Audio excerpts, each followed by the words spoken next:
Bonjour, aujourd'hui je vais vous parler des impayés qu'il y a en France. Vous avez remarqué que dans ce pays, il y a énormément de personnes qui ne payent pas leurs factures. Alors je vais vous expliquer mon point de vue et vous dire un peu comment fonctionne le système. Il faut savoir que la plupart des personnes qui font des impayés, ce sont des individus qui sont dans du réseau.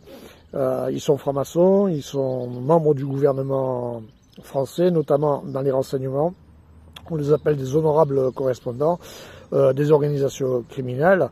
Et s'ils se permettent de ne pas payer leurs factures, c'est parce qu'ils ont la maîtrise justement de tous les outils juridictionnels, parce que quand vous allez porter plainte, par exemple, au prud'homme ou dans une affaire pénale, ce qu'on ne vous dit pas, c'est que les avocats sont au courant de votre statut.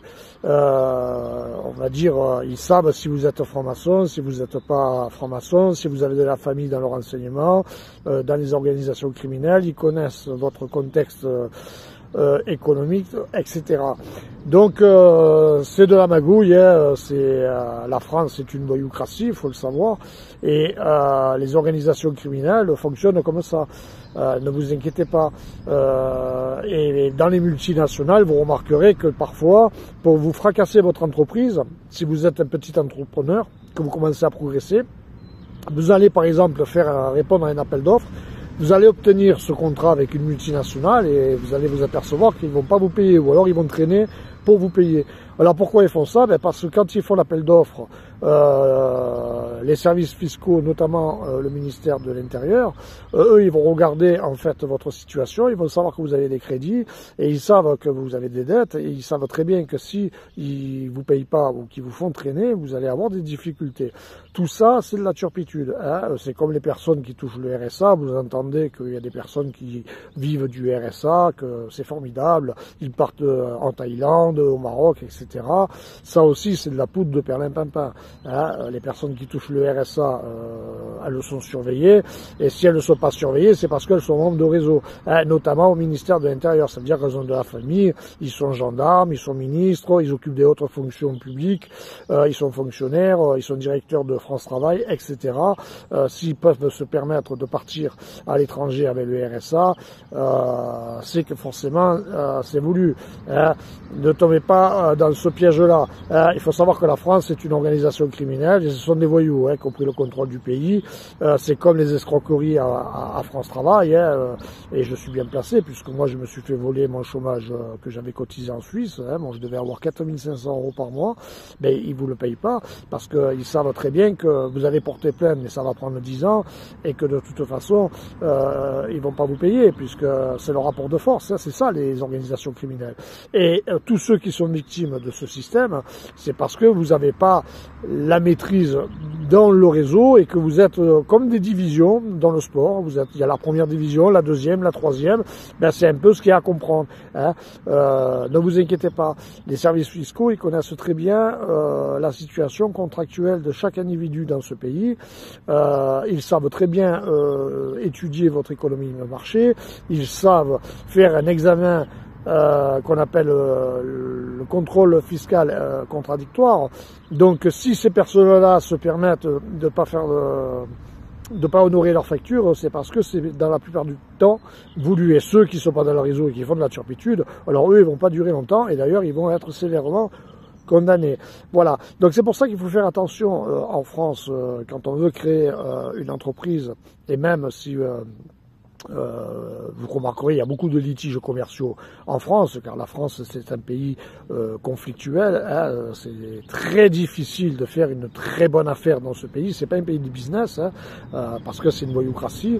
Mais si vous êtes entrepreneur, le petit conseil que je peux vous donner, quand vous faites, par exemple, vous êtes peintre en bâtiment, vous faites une facture, on va dire 10 000 €. Eh bien, quand vous entamez le chantier, vous allez demander au client directement à l'encaissement tout ce que vous allez investir pour le chantier et vous prenez déjà votre marge, on va dire aux alentours de 20%. Comme ça, au moins, s'il y arrive un souci, vous avez déjà fait votre bénéfice.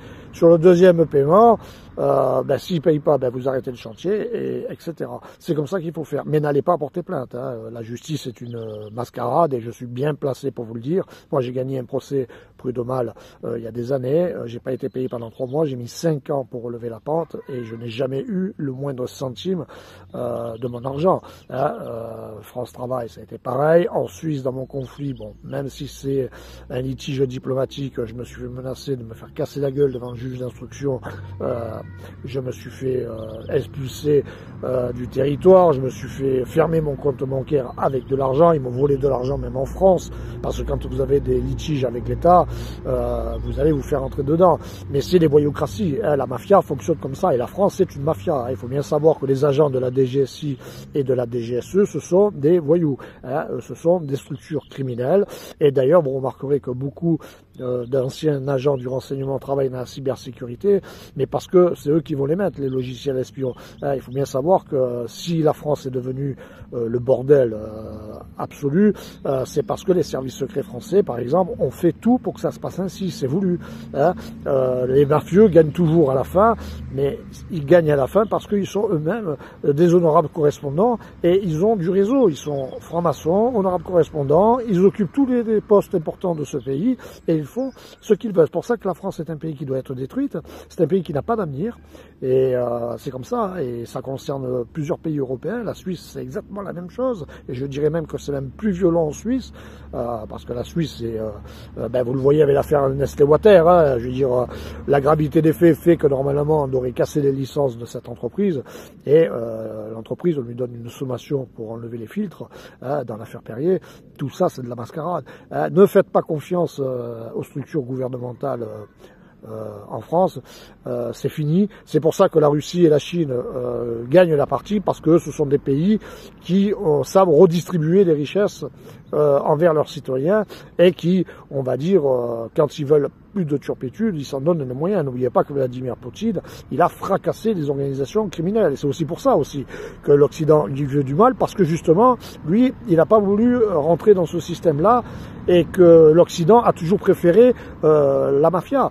Hein, mais les mafias, comme vous dites que c'est la Cosa Nostra ou la NN-Greta ou on va dire le cartel, c'est souvent des structures de la CIA, de la DGSE, des services secrets suisses.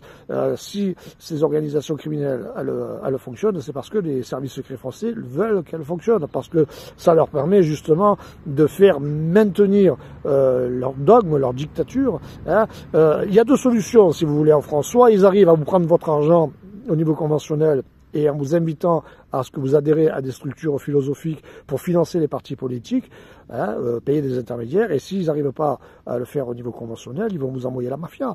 Hein, et je peux vous assurer que je connais très très bien le pays. Moi j'ai grandi à Aix-en-Provence, moi je suis de Marseille, et je peux vous assurer que ça a toujours été un système de voyous. Je veux dire, et c'est partout pareil. Dans les marchés publics, c'est comme ça. Je veux dire, la corruption est partout, et les personnes qui ne payent pas la facture, c'est parce qu'elles peuvent le faire. Dites-vous bien ça.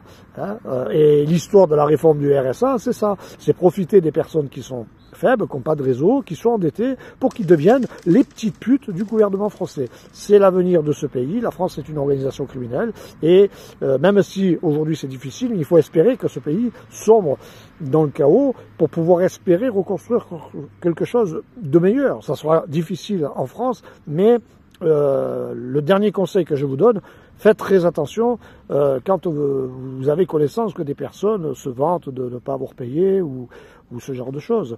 Parce que, vous savez, par exemple, la DGSI et la DGSE, la principale fonction, c'est de faire ce qu'on appelle du renseignement. Et ils regardent scrupuleusement qui vous êtes, hein, votre réseau, si vous êtes plutôt modulable, pas modulable, comment on peut vous escroquer, vous inquiétez pas, quand vous avez de l'argent sur votre compte, ils veulent le savoir. Tout ça, c'est minutieusement calculé, et ça peut aller jusqu'à l'espionnage commercial. En fait, le but du jeu, c'est de vous pourrir la vie. C'est comme ça que fonctionne la France. Hein. La France, c'est un pays où les gens ils doivent être dans des cases, et celui qui sort de cette case, s'il ne rentre pas dans le système, il risque d'avoir des problèmes. Et la seule vraie solution maintenant, il faut quitter le pays. Voilà, je veux dire, c'est vrai que la Chine, la Russie, certains pays d'Afrique Même le Moyen-Orient, même certains pays d'Amérique du Sud sont beaucoup plus avantageux si vous avez envie de construire un projet professionnel. En France, il n'y a pas d'avenir. Voilà. Donc les impayés, il faut bien comprendre une chose, c'est que c'est voulu par le gouvernement, parce que ce sont des personnes qui ont la maîtrise d'un réseau, et ils sont souvent francs-maçons, agents du renseignement, honorables correspondants, politiques, membres de cercles philosophiques, intellectuels, avocats, juristes. Vous remarquerez d'ailleurs que beaucoup de politiques passent par des cabinets d'avocats, sont des avocats pour faire de la turpitude. Le plus célèbre s'appelle Nicolas Sarkozy. Faites très attention à vous en ce moment. Allez, passez une bonne journée. Au revoir.